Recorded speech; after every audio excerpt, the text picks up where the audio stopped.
महत्वपूर्ण बातें मिलती जाएं, मेरा उद्देश्य ही। इस गजेंद्र, गज और ग्राह के चरित्र का सार क्या है? संक्षेप में केवल, गजराज जब डूब रहा था तो गजराज के परिवार के लोग उसे छोड़ करके चले गए। वो अकेले लड़ता रहा। लड़ते लड़ते जब थक गया तब उसे भगवान की याद आ गई। नियम है, अपबल तपबल और बाहुबल, चौथो बल है दाम। सूर किशोर कृपाते सब बल हारे को हरि नाम। जब जीव हार जाता है तब वो भगवान हरि का स्मरण करता है।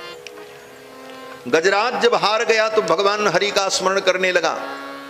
राजा परीक्षित ने यहां पर पूछा है सुखदेव जी से, गुरुदेव ये तो हाथी था, पशु, इसे भगवान की याद क्यों आई? नारायण विराजे, इसे भगवान की याद कैसे आ गई? विपत्ति में पशु था, इसको इतनी बुद्धि कैसे आई कि हम भगवान को पुकारें? तो सुखदेव जी कहते हैं, प्राग जन्मनि अनुशिक्षितम, पूर्व जन्म के संस्कार के कारण गजराज को भगवान की याद आ गई। पूर्व जन्म में इसने भगवान की भक्ति की थी। देखो, किसी जन्म में आप भगवान की भक्ति कर लो तो कहीं न कहीं जाकर के उसका फल आपको मिलेगा। आप भगवान के चरणों तक पहुंच जाओ। यही भक्ति मार्ग की विशेषता है। यह विशेषता ज्ञान मार्ग में, कर्म मार्ग में, योग मार्ग में नहीं है। यह भक्ति मार्ग में विशेषता। योग मार्ग में आप चलो, लेकिन चल पड़े तो ठीक है, पहुंच गए ठीक है, नहीं पहुंचे तो क्या होगा? बोले योग भ्रष्ट। कर्म मार्ग में आप चले और कर्म मार्ग में आपको सफलता नहीं मिली, बिगड़ गया मार्ग, तो बोले कर्म भ्रष्ट। ज्ञान के मार्ग पर चले और पतन हो गया, बोले ज्ञान के मार्ग पे भी पतन होता? बोले होता है। रामचरितमानस पढ़ लेना। चारों वेदों ने जब भगवान की स्तुति की तो वेदों ने कहा कि जे ज्ञान मान विमत्त तव भव हरणि भक्ति न आदरी, ते पाई सुर दुर्लभ पदादपि परत हम देखत हरि। उनका पतन हो गया। तो ज्ञान भ्रष्ट, योग भ्रष्ट, कर्म भ्रष्ट, ये शब्द आपने सुना है, लेकिन कभी भक्ति भ्रष्ट शब्द नहीं सुना हो। भक्ति भ्रष्ट होती ही नहीं। अगर आप भगवान की भक्ति में लगे हैं तो कुछ भी हो जाए आप भ्रष्ट नहीं हो सकते। कहीं न कहीं आप ठाकुर के चरणों में पहुंच ही जाएंगे। क्योंकि गीता में भगवान ने कहा, न मे भक्त प्रणश्यति, मेरे भक्त का कभी प्रणाश होता ही नहीं। तो पूर्व जन्म के संस्कार के कारण गजराज को भगवान की याद आ गई और गजराज ने भगवान को पुकारा। अब इस प्रसंग का दूसरा महत्वपूर्ण बिंदु यह है कि गजराज ने 28 श्लोकों में भगवान की स्तुति की है। लगभग 28 श्लोक है जहां तक मुझे ध्यान है। 28 श्लोकों में गजराज ने भगवान की स्तुति की, लेकिन गजराज ने कहीं भी भगवान का नाम नहीं लिया। बस स्तुति कर लिया और नाम नहीं लिया। ऐसा कैसे हो गया? आप किसी की स्तुति करोगे तो कहना पड़ेगा, राम जी की स्तुति करोगे तो पहले ही नाम लेना पड़ेगा, श्री रामचंद्र कृपाल भजमन। कृष्ण भगवान की स्तुति करोगे तो कहोगे कृष्णाय वासुदेवाय हरे परमात्मने। शंकर भगवान की स्तुति करोगे तो कहोगे भवानी शंकरौ वंदे। नाम तो लेना ही पड़ेगा। लेकिन वाह, गजराज भी कितना बुद्धिमान। गजराज ने 28 श्लोकों में भगवान की स्तुति की, लेकिन नाम कहीं नहीं लिया। गजराज स्तुति करता रहा। पूरी स्तुति पूरी हो गई।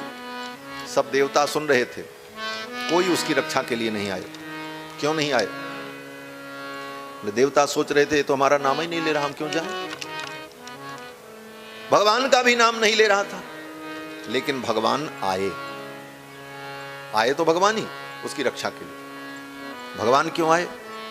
क्योंकि गजराज जो विशेषण, जो विशेषताएं बता रहा था, वो विशेषताएं तो भगवान में ही। गजराज ने कहा कि जो सारे ब्रह्मांड का स्वामी हो वो मेरी रक्षा करे। अब चाहे वो राम हो, चाहे कृष्ण हो, चाहे दुर्गा हो, चाहे गणपति हो, उसने नाम नहीं लिया। उसने कहा जो सारे ब्रह्मांड का स्वामी है वो मेरी रक्षा करे, जो सबके अंतरात्मा में बैठा है वो मेरी रक्षा करे। यस्मिन इदम यतश्चेदम, ये संपूर्ण सृष्टि जिस परमात्मा के अंदर है वो मेरी रक्षा करे। यतश्च इदम, जिस परमात्मा से सृष्टि उत्पन्न होती है वो मेरी रक्षा करे। अब कोई भी हो, A to Z, जो हो वो आ जाए मेरे सामने और मेरी रक्षा करे, मैं उसे पुकार रहा हूं। न ब्रह्मा आए, न भगवान शंकर आए, न भगवती आई, न गणपति आए, कोई नहीं आए। क्यों? बोले गजराज ये कह रहा था जो सारे ब्रह्मांड का नियामक परमात्मा हो वो मेरी रक्षा करे। और ये विशेषता इन देवताओं में नहीं थी। उन्होंने अपने गिरेबान में झांका और सबने यही सोचा कि ये तो परब्रह्म परमात्मा को बुला रहा। ये कथा, ये गजेंद्र का प्रसंग भागवत में परतत्व का निर्णय करने वाला प्रसंग है कि परम तत्व कौन है, सुप्रीम पावर कौन है, सुपर सोल कौन है, इस तत्व का निर्णय करने वाली ये कथा। आगे सुखदेव जी वर्णन करते हैं कि एवं गजेन्द्रमुपवर्णित निर्विशेषम ब्रह्मादयो विविध लिंग विदाभिमाना। एवं गजेन्द्रमुपवर्णित निर्विशेषम, गजराज ने निर्विशेष रूप से बिना नाम लिए स्तुति करता रहा। कोई देवता नहीं आए। ब्रह्मादयो विविध लिंग विदाभिमाना, ब्रह्मादिक देवता अपने अपने अभिमान में बैठे थे। उनको अभिमान क्या था? हम तो अमुक लोक के अधिष्ठाता हैं, हमको तो बुला ही नहीं रहा, बिना बुलाए क्यों जाएं? भले भले तुमको नहीं बुला रहा है महाशय। एक मानव धर्म क्या कहता है? कोई व्यक्ति पानी में डूब रहा हो, तुम देख रहे हो, अगर वो तुम्हें न भी बुलावे फिर भी तुम्हारा कर्तव्य बनता है कि तुम उसकी रक्षा करो। इस कर्तव्य का भी बोध इन देवताओं में नहीं था। इसीलिए सुखदेव जी ने बड़ी सुंदर चुटकी ली है इन देवताओं की। सुखदेव जी कहते हैं ब्रह्मादयो विविध लिंग विदाभिमाना, अपने अपने चिन्ह के अभिमान में। हाँ, चिन्ह क्या? जैसे अधिकारियों के चिन्ह होते हैं, double star, triple star, batch, तो उनके पद के अनुसार होता है। तो अपने अपने चिन्ह को धारण किए हुए अपनी पद प्रतिष्ठा में देवता बैठे रहे। ब्रह्मादयो विविध लिंग विदाभिमाना नैते यदोपससुपुर निखिलात्मकत्वात् तत्राखिलामरमयो हरिराविरासीत्। जब कोई नहीं आया तो भगवान हरि आए। और भगवान आए कैसे? अपने गरुड़ पर बैठ करके आए। छंदोमयेन गरुड़ेन समुह्यमान, अपने वेदमय गरुड़ पर बैठ करके भगवान जब आए और गजराज को देखा, गजराज डूब रहा था, गजराज ने भगवान को देखा। भगवान को देखते ही भगवान बड़े बेग से आ रहे थे हो। हाँ, इतने बेग से आ रहे थे कि भगवान का पीतांबर आकाश में उड़ रहा था। गले की बनमाला हल्लोरित हो रही थी।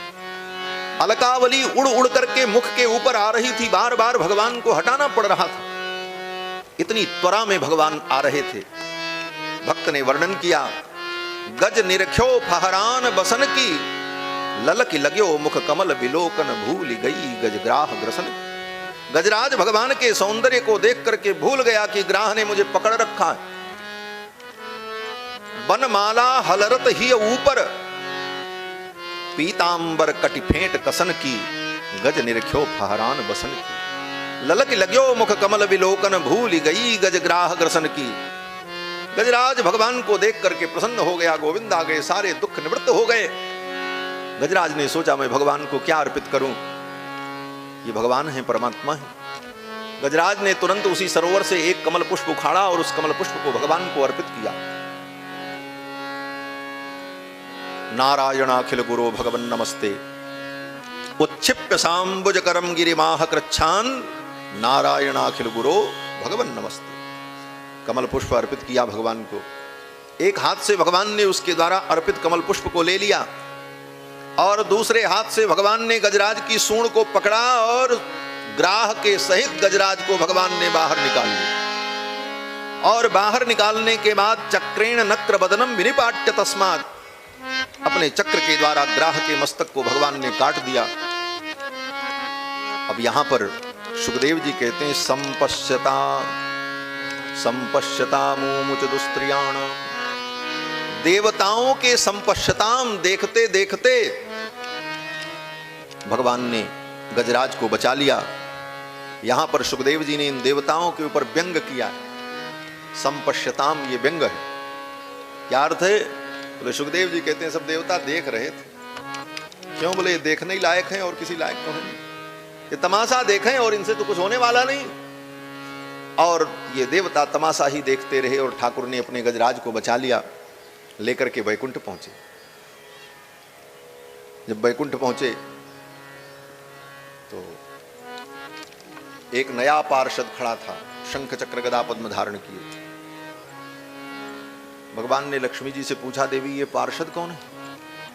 लक्ष्मी जी ने कहा, जिसका उद्धार करने आप गए थे वही तो है। भगवान ने कहा, जिसका उद्धार मैंने किया है उस गजराज को तो मैं अपने साथ लेकर के आया हूं, ये पहले से कौन आ गया? तो लक्ष्मी जी ने मुस्कुराते हुए कहा, प्रभु यही तो बात है। जो आपके चरणों की भक्ति करते हैं, जो आपके चरणों का आश्रय लेते हैं, उनको मुक्ति मिलेगी कि नहीं मिलेगी इसमें तो संदेह हो सकता है, लेकिन जो आपके भक्तों के चरण का आश्रय लेते हैं उनकी मुक्ति तो निश्चित है, उनका निश्चित कल्याण होता है। भगवान ने कहा, इसका मतलब?